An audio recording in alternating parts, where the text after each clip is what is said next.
I'm Washington, I'm 19 and I'm from Ladysborough, Dublin 15. Hey, my name is Nicola and I live in Wellview, Dublin 15. Yeah, my name is Adewale. I live in St. Martha's, Dublin 15. My name is Tracy and I'm from Blanchardstown, Dublin 15. My name is John and I'm from Blanchardstown, Dublin 15. Hey, I'm Paula. I live in Limelawn and Clonsilla, Dublin 15. My name is Ola. I live in Mulhuda, Dublin 15. Hiya, my name is Caroline. I'm from Clonee in Dublin 15. My name is Mohammed, living in Wheelcross, Dublin 15. Hi, my name is Marion and I'm from Huntstown, Dublin 15.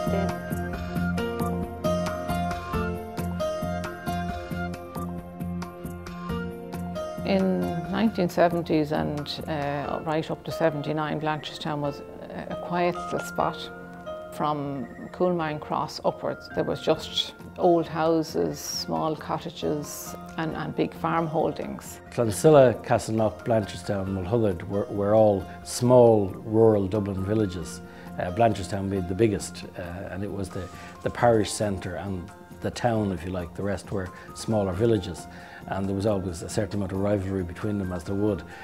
But I think some local people say the place didn't change for 100 years and then everything changed. Everybody was new there. I mean, people came from Coolock, Finglas, Cabra, Ballymun, and everybody felt isolated because their families weren't around. Population growth has been phenomenal in that time.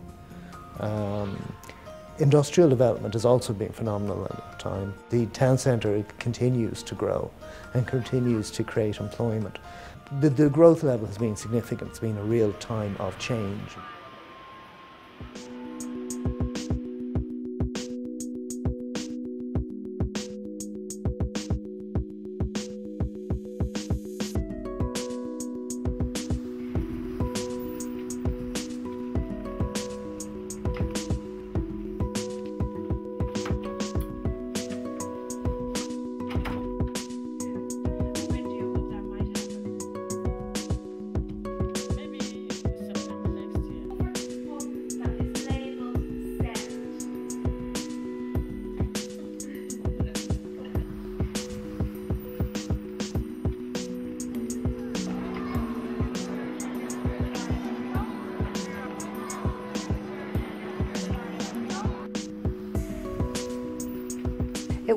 It was enterprise and employment. I mean, that was the main agenda, and it was looking at how to assist people getting off the live register and into jobs. One of the key roles that Blanchardstown Partnership was given at the very beginning was to establish the infrastructure in the area, the community infrastructure in the area. Partnership brought the various areas like Mountfew and Blakestown and Mulhuda and Carduff and older Blanchardstown together. Prior to BAP, there was one community development project in the area, the Greater Blanchardstown Development Project. Now we've got 5, I think. Before BAP, there was no local employment service. There was no jobs clubs. There was none of that there. I suppose a lot of us saw it as an opportunity to bring money into the area that was badly needed, and to, at the same time, have state agencies sitting down with us, dealing with the problems of the area.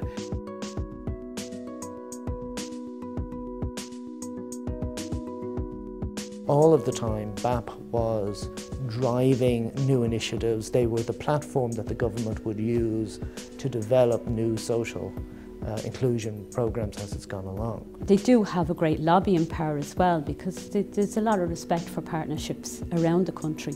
It's the old idea of when people come together, and partnership is in a position to, to pull people together. The key idea was that local people could have a say in the resolution of local problems by interfacing with the state agencies and by organising within the community and having their social concerns addressed.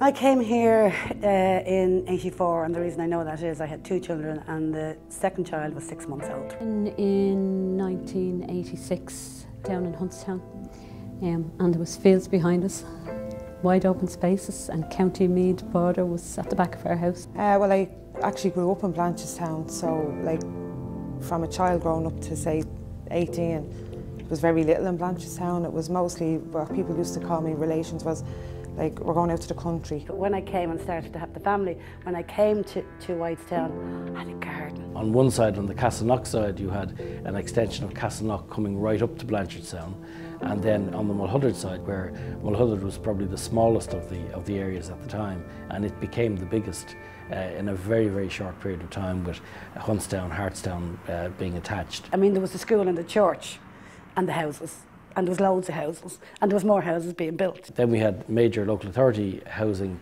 which was Whitestown, Whitechapel, Fortlawn, Sheepmoor. All of those were built all in that general period between 77 and through the 80s. So massive increase in population.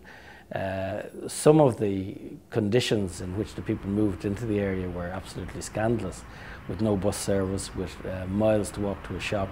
To get to Mulhuddard, we used to get to anywhere, I suppose, within the vicinity, you walked. The nearest shopping centre was Tesco in Roslyn. A significant portion of the area was described as a Codan area, which were areas of special need because of the level of disadvantage that existed. It was the same as a lot of other new areas. The area was grown, but the infrastructure wasn't grown with it. There were houses being built, estates being built one after another. The schools were very slow to come online, the shops were very slow to come online. Very little employment now, to be honest. I remember meeting most of my friends in the labour with their fathers or with their mothers, you know, that way it was kind of like a social thing. We all met, you know, how we across the queue. The economic climate, we didn't see that was going to change. I was lucky that my husband was working. There was others on that street that their husband weren't and was getting welfare. And as you know, welfare never kind of substitutes for proper pay, if you like. But it was a struggle. And we had intergenerational unemployment at that stage in this area, where we had grandfather, father and son or daughter all unemployed and never having seen work for many years. There were parts of the area that had up as high as 70% of the male population unemployed. Now that wasn't across the entire area, but in some of the worst affected areas, that was the level of unemployment. And we generally had one of the highest black spots for unemployment in the country at that time.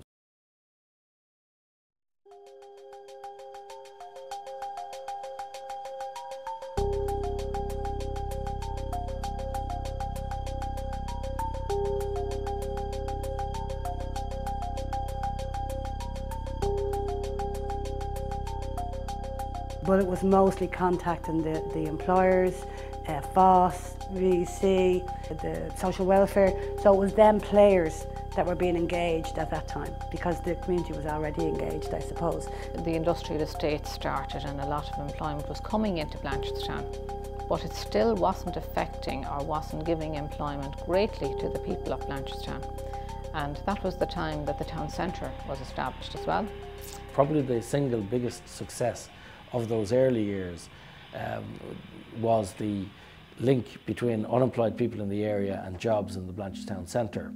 We got FOSS involved and we approached all of the employers who were going to set up in the town centre and asked them about their attitude to employing local people where unemployment was so big. And we got a very, very good response. They were actually keen to engage. The supports necessary to bring people up to the level where they could participate in the training programs for those companies was put in place in advance of the town centre being built.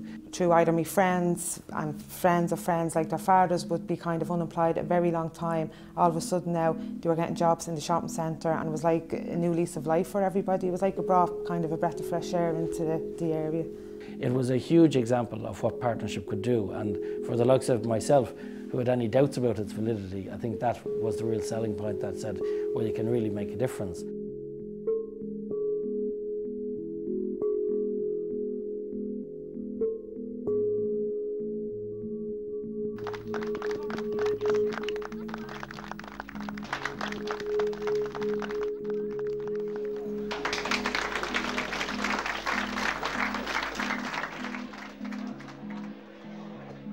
The local employment services, we developed, researched and developed a plan at that stage, which resulted in the local employment services. And a lot of jobs I'd went for, I was kind of, you know, cut off at a certain point. Well, you haven't got the standard of education that we're looking for, even though I think that's where it broke my confidence down. I knew I could do it if you just give me a chance, where because I hadn't got me leaving cert, they were saying, well, we're looking for a certain standard and you unfortunately haven't got that.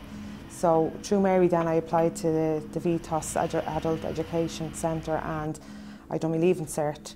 So it kind of snowballed from there. After I done that, the leaving cert, then I applied to college, done my honours degree in college, and now I'm working full time for a company called Benchmark up in Blanchardstown. And I work as the HR administrator, and then I would do PA to the general manager and the president of Europe for the company. So I kind of have a varied role, but I honestly can say that the confidence I have to do my job now would come from the confidence that was instilled through, I know this is probably going to sound corny, the LES, you know, saying like, we know you can do it. It gave me great motivation to say, well, if someone has faith in you, and you know they have faith, and you know that they're counting on you, and they believe in you, you will go a long way. We were acting as a bridge in a great extent. All of the areas, the partnership, all the projects that we were running were acting as a bridge to people from unemployment into employment, from marginalisation into mainstream. The other issue in the 96 to 2001 period was enterprise. Like, we always had an enterprise officer here promoting through the STEPS programme and through enterprise courses the need for people to become self-employed and provide their own jobs. Between May 1997 and December 99, I saw over 1,000 people individually. But we were dealing with high volume. I mean, we put over 200 people through the back to work allowance in that time. That's 200 people moving from the live register into self-employment, and we had a reasonably good stick rate